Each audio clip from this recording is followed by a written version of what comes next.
Cal, when you started at Pitt, the Mannelly Award wasn't even a thing yet. Do you feel like long snapping is getting some more attention, maybe that it didn't get before, as how important of a skill it is? It definitely is. It absolutely is, and it's exciting. Like you said, since coming to Pitt, the Mannelly Award wasn't even a thing. When I first got here, and it's been exciting too, because one of the things my dad and I always used to talk about, even in my early years at Pitt, is kind of trying to revolutionize the position a little bit. Obviously everyone knows Mike Ditka, what he did for the tight end position, like making that a threat, blocking and passing, and obviously on a different level wanted to kind of do that with long snapping, make it a position where you're kind of a weapon on the field. And it's been cool with the Mannelly Award, giving it more attention. People are starting to pay a little more attention, and it gives some room for us to kind of make some plays out there. Cal, it's not the most glamorous position on the football field. Like, when did you really buy in? Like, this is something that I can do and make special.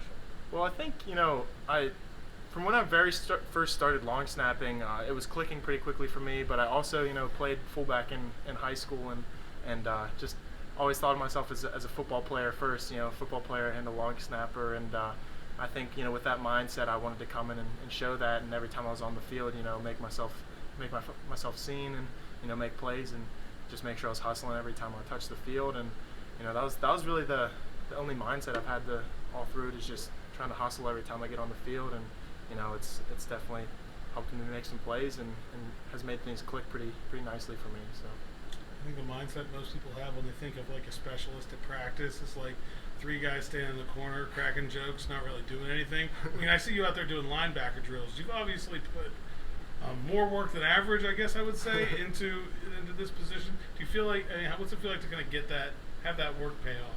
It's been awesome, and I just love playing the game, and so being able to make plays on Saturdays is motivation enough. And just getting to, obviously a lot of the guys on our punt team are linebackers or fullbacks or tight ends, so getting to kind of, I guess, knock heads with them a little bit in some drill work makes it more fun on Saturdays when we're covering punts and running down the field together. Was that your idea? Were you like, I want to do that? Yeah, it was just something as I kind of developed a little more physically, and then our strength coaches and other coaches started cracking jokes like, hey, you should play some linebacker for us, this and that. And I was like, well, what? I actually will start doing some drills, but I give our coaches credit too for encouraging it. Some schools, they really just want their specialists to like only snap and kick during practice for their own health, and our coaches always encouraged me to kind of chase after it and try to be a well-rounded ball player. You're going to the Senior Bowl, right? Yep. How much are you looking forward to that? It's going to be awesome. I'm excited. Obviously, first and foremost, I'm pumped for this Peach Bowl.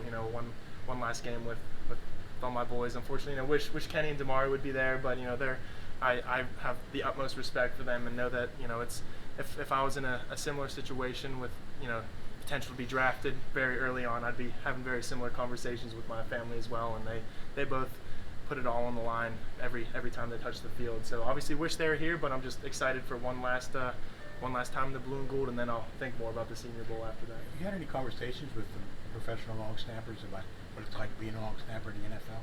Yeah, it's been nice, obviously, with our building being attached to the Steelers facility, getting to know Cam, the old snapper, and Christian Kuntz, who's another local Duquesne guy, Char Valley, and then Duquesne, and just talking to him and about the speed of the game and how he felt that it's benefited him so much that he played linebacker in college, and just kind of reaffirmed some of the things that I had assumed about that level, just where everyone's a better athlete at that level. So it was in my best interest as well to be the best athlete I could be.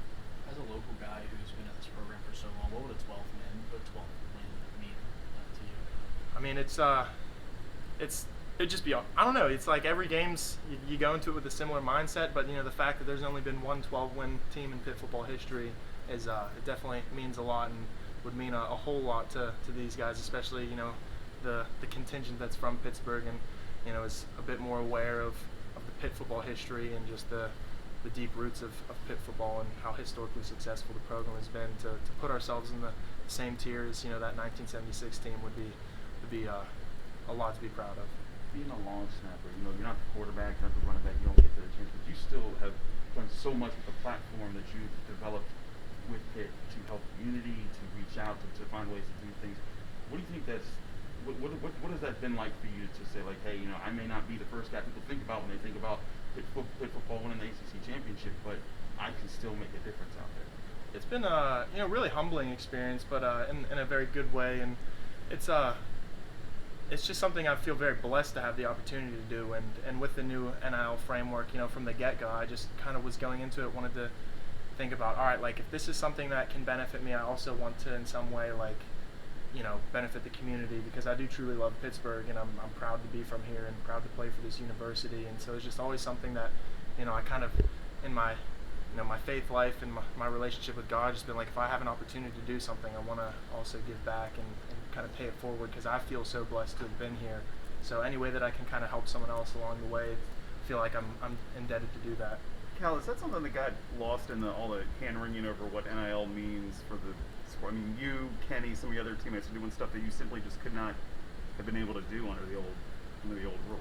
Absolutely. It's just been cool, because obviously, the buzzwords, the first things everyone talks about with the new NIL framework is just like, young collegiate athletes making a lot of money. But it did open up a ton of just like smaller windows to make a difference in terms of things that just were illegal, not because the NCAA like wanted to limit athletes, but just like the legal work, like, okay, you're just not allowed to like use your university to like make any sort of money or like raise money. Because I know one of the examples I always think about is with Trevor Lawrence, when he tried to do like a GoFundMe, even that had to get shut down, and they're just like, well, all you want to do is raise money. But it's just like those fine print little things that can't happen that now can with the new framework. So that's some of the most the coolest things that come from that too. So Have other guys on the team like ask you how you did it the way that you did it? Because you obviously have raised so much attention to different causes.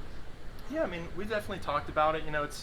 It's nice to be able to like lead by example a little bit, and obviously RJ and EJ and Celeste, all those guys have really pointed us in the right direction, and made it very smooth and easy for us. If we have an idea, we just go to one of them and say, hey, this is what I'm thinking of doing, or this is what I'd like to do, or this organization reached out, can we make it happen? And they pull all the I guess the tough hours in the background, making sure everything can work out from a legal perspective. And really, as long as we just have the idea, or some of the idea and the desire to follow through with it, they make it real easy for us, which is nice. So Cal, have you had people not recognize you even in the facility? Yeah, well, it's funny actually. Kevin's not here, but Kevin Gorman, I ran into him actually at Get Go the other day. He was like, "Wait, Cal," and I was like, "Oh yeah, good to see you. It's been a while." But a number of people, even some of my friends, like if I'll be in the study lounge studying and have my head facing the window, and like they come in and like I'll turn around and be like, "Oh, what's up?" And they're like, "Oh, geez, like I didn't even recognize that was you over there. I thought that was just some random person." So still people getting used to it for sure. You've been here a long time. I mean, like, that's 2017, right? 5 years. Who's the next guy now? Who's your heir apparent here? Yeah, so Byron Floyd will be our next in line. He's been doing a great job and been absorbing everything that Kirk and I and obviously Sam have been doing, and especially me with the long snapping position specifically. But he's been doing a great job, and there will not be any I guess lack of talent with him. Like he's going to be ready to go. So I'm excited to see what he does. He's been working really hard, and especially in terms of like weight room stuff and getting in better shape. I've been really excited to see what he's been doing. Big question is, how long are you gonna let it grow? Yeah, to be honest, I haven't really decided that yet. It's I gotta say, being back to short hair, it's super convenient. I mean, if I'm in the shower for any longer than 3 minutes, I feel like I've been in there for an eternity. So, a lot less shampoo expenses, and the worst thing in my opinion was when my hair was long. You come out of the shower, unless you blow dry it, it'd be wet and cold for like an hour and a half. So it's great in the winter time, just being able to towel dry and go, but it's pretty convenient. So I might be short haired for a while.